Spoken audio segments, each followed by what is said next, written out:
Olá, começamos agora o Câmara Rio Debate, trazendo sempre temas e conversas relevantes para a cidade e para você.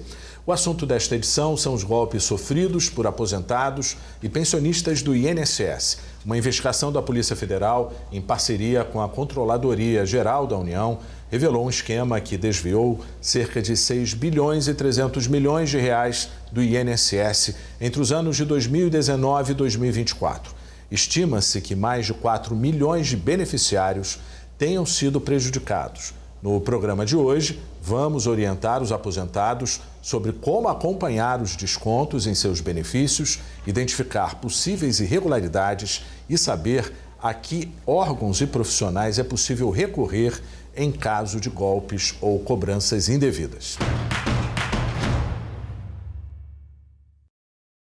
Para falar sobre o assunto, eu recebo Ronaldo Menezes, que é presidente da ASAPREV, Associação dos Aposentados e Pensionistas da Previdência Social do Estado do Rio de Janeiro. Seja bem-vindo, Ronaldo.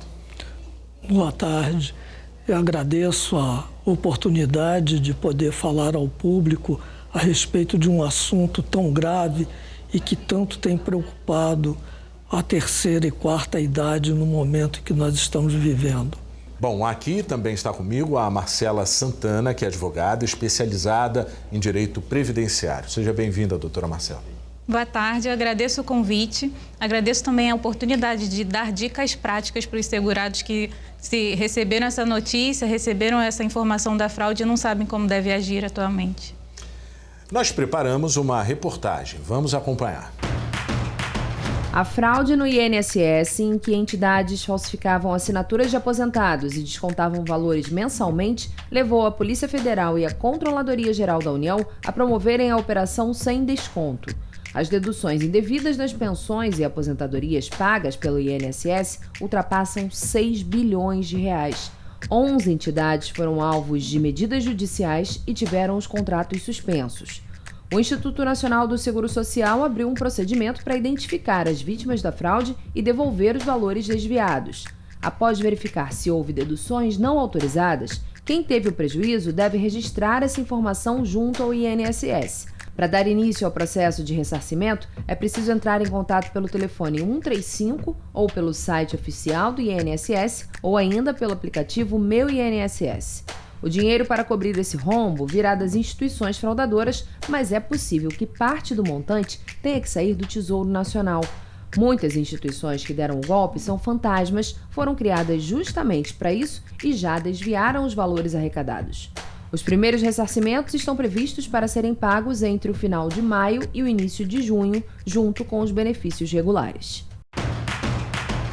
Bom, eu começo então, Ronaldo, com você a entrevista. Eu queria que você explicasse para a gente como que os aposentados e pensionistas eles podem verificar se foram prejudicados em algum tipo de golpe. A associação tem orientado aos associados e à sociedade em geral que, como é uma situação nova, tá? Que aguarde a orientação das autoridades do governo, porque tudo está sendo apurado pela Polícia Federal e a gente espera que não haja necessidade de desdobramentos judiciais a respeito. Caso daqui a um mês, 2, não se tenha definido a forma de devolução e detalhes a respeito dessa devolução, aí sim a associação irá tomar as providências cabíveis no âmbito judicial. Para isso, ela conta com um departamento jurídico para tal. Doutora Marcela, qual deve ser o procedimento, né, do aposentado ou pensionista que confirmar algum tipo de desconto indevido? Primeiro, o segurado do INSS tem que verificar se ele foi vítima desse golpe. E a forma mais segura, que é importante frisar, que não atendam nenhuma ligação, nem o WhatsApp, nem SMS, informando que foi vítima de golpe, porque aí ele pode sofrer um novo golpe, né? O meio eficaz, o meio principal, o único, para que ele possa estar sabendo dessa informação é pelo 135, o telefone, ou pelo aplicativo do INSS. Agora, Ronaldo, como exemplificou bem a doutora Marcela, existe uma vulnerabilidade, né, associada à falta de familiaridade tecnológica, né, das possíveis vítimas, né? Isso é o que os criminosos aproveitam nesse momento? Com certeza. A gente tem um descompasso da realidade hoje, altamente virtual, tecnológica, e a experiência de vida do pessoal que está com 70, 80, 90 anos. Lá na associação, por exemplo, eu tenho associada com 102 anos. Ela não sabe manusear computador, celular, nada disso. Então, geralmente, são as vítimas que não conseguem verificar descontos no seu contra-cheque, tá? São de uma geração que acredita numa sociedade séria, que hoje, infelizmente, está complicado, né? A gente tem uma quantidade de golpes, de procedimentos não idôneos gigantesco, tá? Não é só essa situação da Previdência, tá? Mas sofrem todo tipo de ataque, tá? Pessoas que comparecem oferecendo cesta básica e tenta tirar foto e pegar cópia da identidade. Eu imagino que na Asaprev chegue... Outros procedimentos. Eu imagino que na Asaprev chegue bastante queixa com relação a isso. Eu queria até que você trouxesse para a gente a sua dica. Por exemplo, existem idosos que, como você mesmo exemplificou, têm dificuldade tecnológica, ou seja, eles devem recorrer a um parente, devem recorrer a uma pessoa amiga de confiança. Como que eles devem proceder? Ou quem não tem ninguém, como é que se faz? O que ele deve ter em mente sobre o que evidencia o golpe? Ele tem que ter em mente evitar todo tipo de atendimento externo sem ter um familiar mais esclarecido, mais atualizado, presente. E, se não tiver, procurar a associação para que o oriente a respeito, antes de qualquer atitude de fornecer dados pessoais, cópias de documentos, enfim, qualquer atitude ele postergar, tá? Não atender de imediato às solicitações que são feitas, tanto por telefone como presencial. Tá? Eu acredito que com esse procedimento consiga inibir em parte os ataques que vêm sendo sofridos. Doutora Marcela, em relação aos golpes que são muito recorrentes, qual seria a orientação diante de um caso, por exemplo, que a pessoa idosa constatou esse golpe e acaba o tempo sendo inimigo dessa situação, ou seja, ele acaba tomando uma outra atitude que pode dificultar e que não vai esclarecer e que não vai ajudar a resolução desse desconto, desse desvio, por exemplo? É importante que o idoso, assim que entendeu que foi vítima de um golpe, como o Ronaldo disse, procurar um familiar que seja mais esclarecido em relação à internet, que aí ele vai verificar que foi de fato um golpe, e aí juntos eles procurem o INSS, entrem em contato no 135 para verificar se de fato houve o golpe. Entrar também, se for a questão de conta financeira, banco, entrar em contato com o seu banco, com o gerente, para que ele possa tomar as medidas cabíveis e procurar um advogado para que ele possa reparar, ajuizar alguma ação, se for o caso, para que ele possa reparar essa situação, o golpe, e também fazer o registro na polícia também, importante. Bom, Ronaldo, você já falou que a ideia é ter cautela e esperar as decisões oficiais. A gente vive uma mudança a cada dia, né? E ao longo do tempo a gente tem uma novidade que vai atualizando esse quadro. Mas de uma forma geral, quando existe uma dedução, né, fraudulenta, muitos idosos acabam não sabendo dar o primeiro passo. O que seria na sua cartilha de boas maneiras, ou como que a pessoa deve fazer para dar o primeiro passo? Percebeu a dedução, o que ela deve fazer de imediato? A orientação recente é que comunique à Previdência, através do Gov.br, tá, o desconto indevido. E, a partir daí, o governo vai acionar a associação, ou sindicato, enfim, a entidade que procedeu a esse desconto indevido. E ela terá 15 dias para comprovar a veracidade de autorização para o desconto.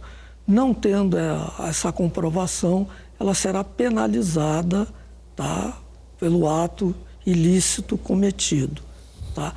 Agora, tem uma situação para lá de complicada, porque o governo, ao agir, puniu tanto as instituições criminosas como as não criminosas.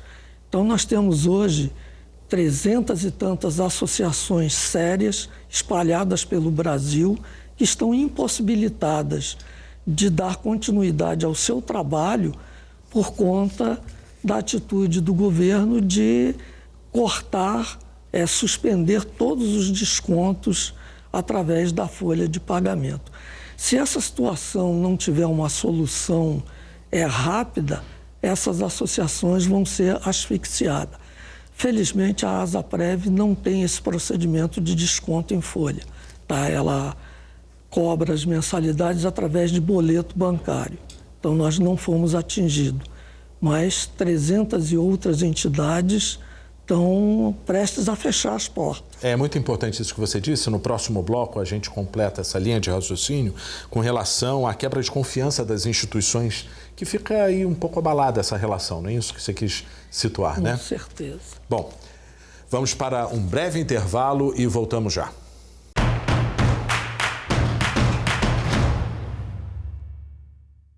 Estamos de volta com Câmara Rio Debate. Hoje o tema são os cuidados necessários no acompanhamento de benefícios recebidos pelos aposentados e pensionistas do INSS. Comigo aqui no estúdio está o Ronaldo Menezes, que é presidente da Asaprev, Associação dos Aposentados e Pensionistas da Previdência Social do Estado do Rio de Janeiro, e a doutora Marcela Santana, que é advogada especializada em direito previdenciário. Doutora Marcela, nós vamos agora ouvir um depoimento. Eu peço a sua atenção. Vamos agora então assistir o depoimento do vereador Jorge Felipe, que é presidente da Comissão do Idoso da Câmara do Rio. O escândalo no INSS é uma ferida aberta na gestão pública do Brasil. Milhões de aposentados tiveram o dinheiro dos seus salários desviados em um país onde essas mesmas pessoas esperam meses, até anos, por um direito básico. Segundo a Polícia Federal, a fraude pode ter desviado bilhões em benefícios fantasmas. Isso não é só corrupção, é estelionato, golpe, um tapa na cara de quem trabalhou a vida inteira e precisa do mínimo para viver com dignidade. A sensação que o povo tem é que o crime no Brasil está compensando para muita gente. E isso não pode continuar assim. A Polícia Federal faz seu trabalho, mas precisamos de firmeza do Poder Judiciário junto do Ministério Público nas investigações e punição dos criminosos. Aqui, no município do Rio de Janeiro, eu, como presidente da Comissão do Idoso da Câmara Municipal do Rio de Janeiro,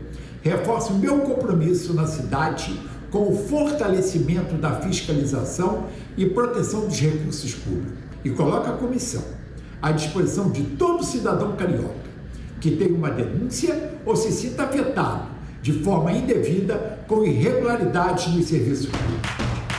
Bom, doutora Marcela, o vereador Jorge Felipe, que é presidente da Comissão do Idoso aqui da Câmara Municipal do Rio de Janeiro, reforçou a questão do conceito do direito básico, né? Que isso é muito importante, né, para os idosos. E a gente tem a ideia de que esses golpes, eles quebram a confiança nas instituições e eles vão além de um prejuízo financeiro, né? Sim, exatamente. Os idosos de hoje, os aposentados de hoje, são de uma geração que acreditavam bastante na Previdência, diferente dos jovens de hoje em dia que nem têm esperança em um dia se aposentar. Então, no nosso dia a dia, a gente verifica muitos idosos angustiados, entram em contato com a gente para verificar se é verdade alguma informação, qualquer mensagem que eles recebem, eles nos procuram para saber se é verídico, se podem confiar. Então, eles já não têm mais a esperança de que o que está acontecendo, de que vai melhorar a situação, de que não vai ter mais golpe e que eles vão continuar podendo receber seus benefícios que tanto trabalharam durante a vida para receber. Ronaldo, no bloco anterior você já tinha falado sobre isso, mas eu queria que você explicasse para a gente quais são as consequências dessa confiança nas instituições abalada. A perda da credibilidade para as entidades é muito grande, tá? Porque o noticiário ele bate de uma forma muito firme, mas generalizando, né? As associações, as entidades, tá? E aconteceu que o governo suspendeu o repasse da cobrança das mensalidades no contra-cheque dos associados de todas as entidades. Esse procedimento, além de inviabilizar as associações sérias que agem corretamente, que prestam um excelente serviço para os aposentados e pensionistas, leva à perda da credibilidade, porque todo cidadão começa a desconfiar que é tudo igual, é tudo a mesma coisa, tá? Quando na realidade não é.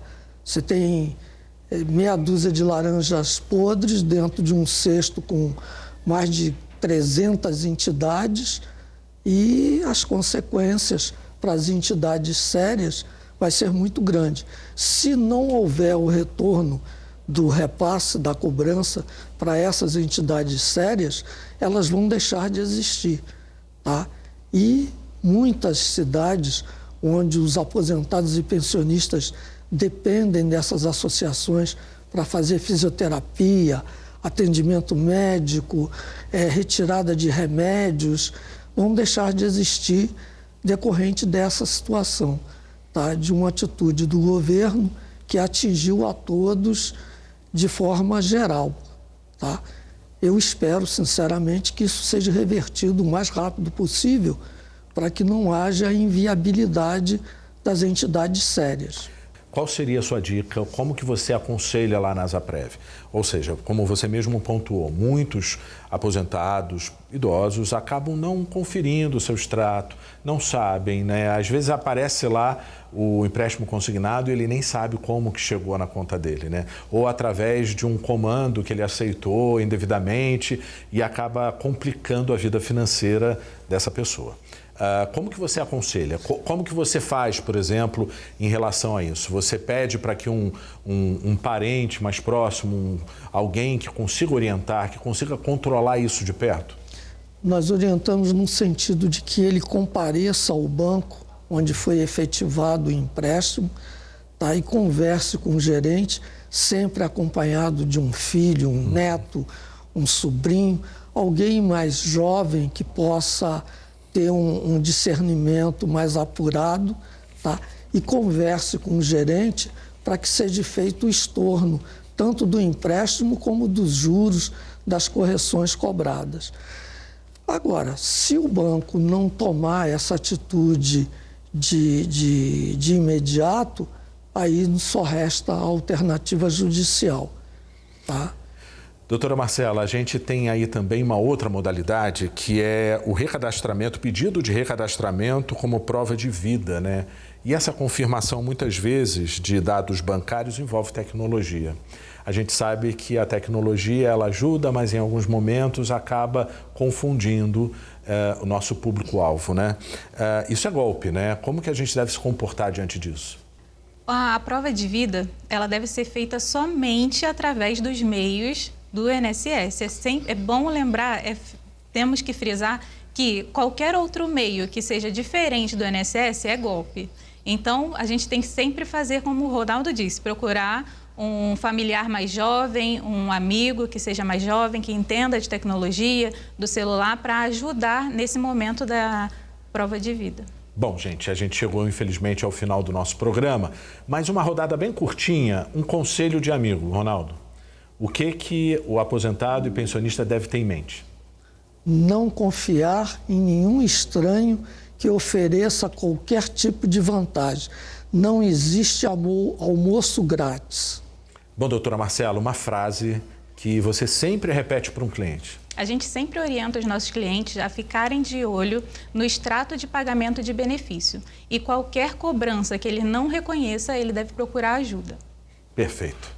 Eu agradeço a presença de vocês, a todas essas informações que vocês trouxeram para a gente. Bom, eu espero que a conversa tenha sido útil para os aposentados, pensionistas e para toda a população. Afinal, é um tema que merece a atenção de todos. A nossa programação está disponível no canal 10.3 da TV Aberta e também no YouTube. Siga a gente nas redes sociais. Até o próximo programa. Tchau.